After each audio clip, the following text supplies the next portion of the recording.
Hello friends, आज के इस वीडियो में हम देखेंगे कि इस टाइप के वायर का यूज़ बहुत ज़्यादा होता है और इस टाइप के वायर का यूज़ बहुत ही कम होता है। फ्रेंड्स, इस टाइप के वायर को स्ट्रैंडेड वायर कहते हैं और इस वायर को अपन सॉलिड वायर कहते हैं। फ्रेंड, जो ये स्टैंडर्ड वायर होता है इसमें बहुत सारे कंडक्टर का बंच होता है, इसीलिए इसको स्टैंडर्ड वायर कहते हैं। और जो ये स्टैंडर्ड वायर होता है ये वायर अपना हाउस वायरिंग में, ट्रांसमिशन लाइन में, डिस्ट्रीब्यूशन लाइन में, अंडरग्राउंड केबल में इसी टाइप के वायर का यूज़ होता है। अब इस फोटो में देखिए आप, ये अंडरग्राउंड केबल का स्टैंडर्ड वायर है। देखिए इस तरीके का वायर होता है और ट्रांसमिशन जो लाइन होती है और डिस्ट्रीब्यूशन लाइन होती है उसमें भी स्टैंडर्ड वायर का यूज़ होता है। इसमें देखिए कितने सारे वायर का बंच है, इसीलिए अपन इसको स्टैंडर्ड वायर कहते हैं। और फ्रेंड, जो ये वाला वायर है जिसको अपन सॉलिड वायर कहते हैं, इसमें एक ही कंडक्टर का यूज़ होता है। फ्रेंड्स, एक बात मैं और आपको क्लियर कर देता हूं, जो ट्रांसमिशन लाइन में और जो डिस्ट्रीब्यूशन लाइन में जो अपना स्टैंडर्ड वायर का अपन जो यूज़ करते हैं उसका जो थिकनेस होती है, जिसका क्रॉस सेक्शन एरिया होता है वो ज़्यादा हो सकता है, लेकिन वो वायर होता है स्टैंडर्ड वायर ही बोलते हैं। क्योंकि फ्रेंड्स वहाँ पर हाई अमाउंट ऑफ करंट को फ्लो कराने के लिए कंडक्टर का क्रॉस सेक्शन एरिया बढ़ाना पड़ता है, इसीलिए वो उसका जो क्रॉस सेक्शन एरिया होता है वो थोड़ा सा ज़्यादा होता है। तो फ्रेंड्स, अब आप लोगों को क्लियर हो गया होगा कि स्टैंडर्ड वायर में और सॉलिड वायर में क्या डिफरेंस होता है। अब फ्रेंड्स, अपन बात कर लेते हैं कि स्टैंडर्ड वायर का ही यूज़ अपन क्यों करते हैं सब जगह, चाहे ट्रांसमिशन लाइन हो गई, डिस्ट्रीब्यूशन लाइन हो गई और अपना अंडरग्राउंड केबल हो गया, हाउस वायरिंग हो गई, सब जगह अपन स्टैंडर्ड वायर का ही यूज़ करते हैं। फ्रेंड, इसके पीछे क्या रीज़न होता है, क्या कारण होता है, तो इस वीडियो में मैं आप लोगों को डिटेल में एक्सप्लेन करने वाला हूँ। फ्रेंड्स, सबसे पहले इसका रीज़न क्या है और सबसे इंपॉर्टेंट रीज़न है इसका, जो स्टैंडर्ड वायर होता है उसका जो रेजिस्टेंस होता है वो बहुत ही ज़्यादा कम होता है। और आप लोगों को तो पता ही है, अगर रेजिस्टेंस अगर कम होगा तो उसमें करंट आसान तरीके से फ्लो होगा और उसमें लॉसेस भी कम होंगे, इसीलिए अपन स्टैंडर्ड वायर का यूज़ करते हैं। फ्रेंड्स, अगर आपको ये कॉन्सेप्ट को डिटेल में समझना है तो वीडियो को आप कंप्लीट वॉच करना, तो आप लोगों को ये कॉन्सेप्ट क्लियर हो जाएगा। क्योंकि फ्रेंड्स ये बहुत ही ज़्यादा इंपॉर्टेंट क्वेश्चन है, इंटरव्यू में पूछते हैं कि स्टैंडर्ड वायर का ही यूज़ अपन क्यों करते हैं और स्टैंडर्ड वायर का रेजिस्टेंस कम क्यों हो जाता है और कैसे हो जाता है। तो फ्रेंड्स, वीडियो पे आप बने रहिए, आप लोगों का ये कॉन्सेप्ट क्लियर हो जाएगा। फ्रेंड्स, अब आप लोगों का कॉन्सेप्ट क्लियर हो जाएगा, क्योंकि फ्रेंड्स देखिए ये फॉर्मूला आपको पता होगा, P = I² R, ठीक है। ये पावर है, ये करंट है और ये रेजिस्टेंस है। और नीचे मैंने लिख के रखा है power is directly proportional to the resistance. इसका मतलब ये होगा, अगर रेजिस्टेंस अगर ज़्यादा होगा तो पावर का लॉसेस भी उतना ही ज़्यादा होगा, क्योंकि power is directly proportional to resistance होता है। इसीलिए मैंने पहले ही आप लोगों को बता दिया है कि जो अपन स्टैंडर्ड वायर यूज़ करते हैं उसका रेजिस्टेंस कम होता है और रेजिस्टेंस कम होता है तो लॉसेस भी कम होते हैं, इसीलिए अपन स्टैंडर्ड वायर का यूज़ करते हैं। मगर आप क्वेश्चन ये आता है कि स्टैंडर्ड वायर में रेजिस्टेंस कम कैसे होता है as compare to solid wire, तो चलिए वो कॉन्सेप्ट भी अपन देख लेते हैं। फ्रेंड्स देखिए, ये अपना स्टैंडर्ड वायर इस तरीके का होता है। देखिए इसमें देखिए यहाँ पर बहुत सारे बंच है कंडक्टर के, ठीक है। ये इसीलिए अपन इसको स्टैंडर्ड वायर बोलते हैं। और ये जो सॉलिड वायर है, ठीक है, ये इसमें सॉलिड एक ही कंडक्टर होता है, इसको अपन सॉलिड वायर होते हैं। मैंने आप लोगों को इसीलिए दिखा दिया है ताकि आप लोगों को थोड़ा सा लाइव दिखा दूंगा तो समझ में आ जाएगा कि स्टैंडर्ड वायर और सॉलिड वायर में क्या डिफरेंस होता है। अभी तक मैंने इसकी फ़ोटो में दिखा रहा था। और फ्रेंड, जो ट्रांसमिशन लाइन में जो ये कंडक्टर जो यूज़ होते हैं स्टैंडर्ड वायर, वो थोड़ा सा उसका क्रॉस सेक्शन एरिया बड़ा होता है, तो उसका अरेंजमेंट मैं नहीं कर पाया हूँ, ठीक है। वो कभी बाद में दिखा दूंगा दूसरी वीडियो में। तो आप लोगों को दिख रहा होगा इस तरीके के इसमें बहुत सारे वायर्स होते हैं। अब मैं आप लोगों को बता देता हूँ कि इसका रेजिस्टेंस कैसे कम हो जाता है स्टैंडर्ड वायर का। फ्रेंड्स, जो स्टैंडर्ड वायर होता है मैंने पहले ही बताया था, उसमें बहुत सारे बंच होते हैं कंडक्टर्स के। तो आप देख रहे होंगे उसमें, देखिए ये बहुत सारे बंच होते हैं कंडक्टर के। यही स्टैंडर्ड वायर का डायग्राम मैंने नीचे बना के रखा हुआ है। तो इसमें फ्रेंड्स रेजिस्टेंस की वैल्यू कैसे कम हो जाती है वो कॉन्सेप्ट मैं आप लोगों को क्लियर कर देता हूँ।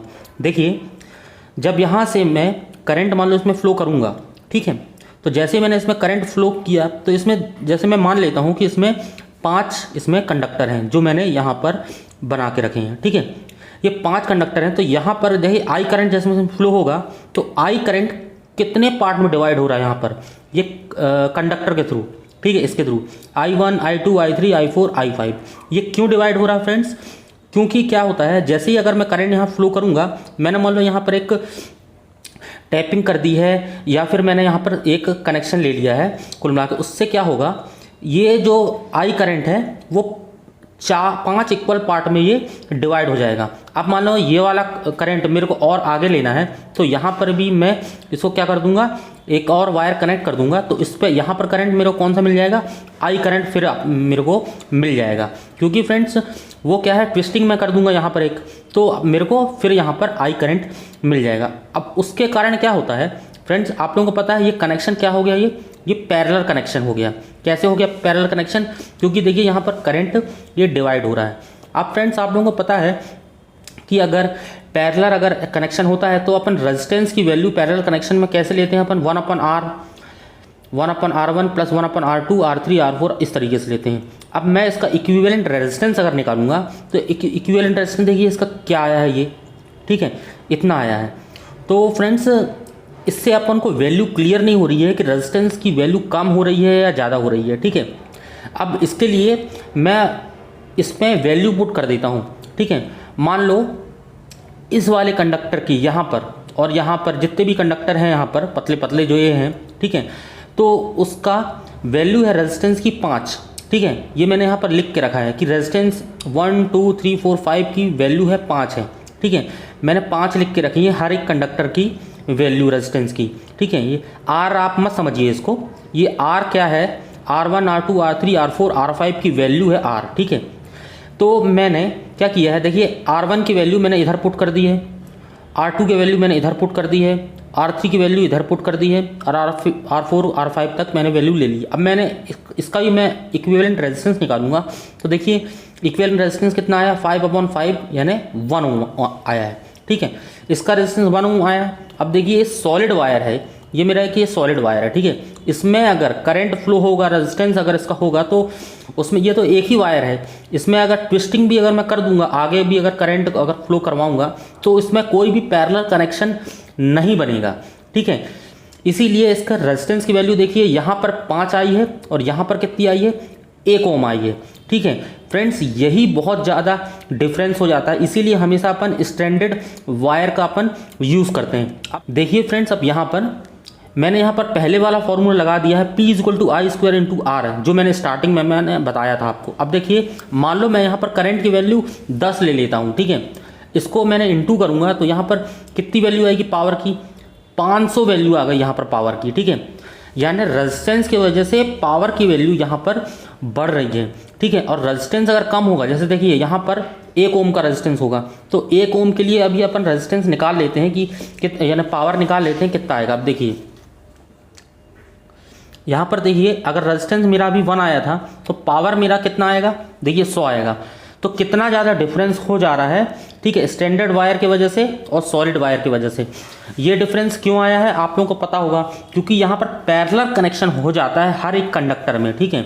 और पैरेलल कनेक्शन हो जाता है, ठीक है, वो भी मैंने आपको बता दिया है पैरेलल कनेक्शन क्यों हो जाता है, मैं फिर आप लोगों को बता देता हूँ।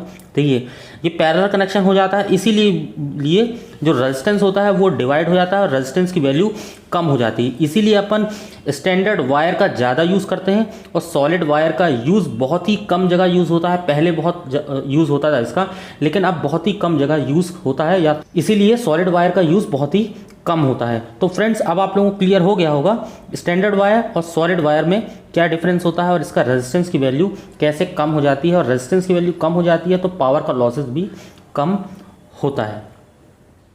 तो फ्रेंड्स अब आप लोगों को ये कॉन्सेप्ट क्लियर हो गया होगा कि स्टैंडर्ड वायर का रेजिस्टेंस कम क्यों हो जाता है और स्टैंडर्ड वायर का ही यूज अपन क्यों करते हैं। फ्रेंड्स अगर वीडियो अगर आपको अच्छा लगा हो तो वीडियो को लाइक जरूर करना, और मेरा चैनल अगर आपको अच्छा लगा हो और मेरे समझाने का तरीका अगर आपको अच्छा लगा हो तो चैनल को सब्सक्राइब भी करना। और फ्रेंड्स मेरे चैनल में बहुत सारी प्लेलिस्ट हैं, आप उनको भी विजिट कर लीजिए। जैसे देखिए ये वाली प्लेलिस्ट है, इसमें मैंने इलेक्ट्रिकल इक्विपमेंट के बहुत सारी वीडियोस डाल दिए हैं, बहुत सारी वीडियोस हैं इसमें, तो आप लोगों के कई कॉन्सेप्ट क्लियर हो जाएंगे अगर आप इस प्लेलिस्ट में विजिट करेंगे तो। और फ्रेंड्स अभी तक आपने मेरे चैनल को सब्सक्राइब नहीं किया है तो ये मेरे जो चैनल का आइकन है, इस आइकन को प्रेस करके भी आप चैनल को सब्सक्राइब कर सकते हैं। तो दोस्तों मिलता हूं मैं आप लोगों से अगली वीडियो में, तब तक के लिए bye bye and take care.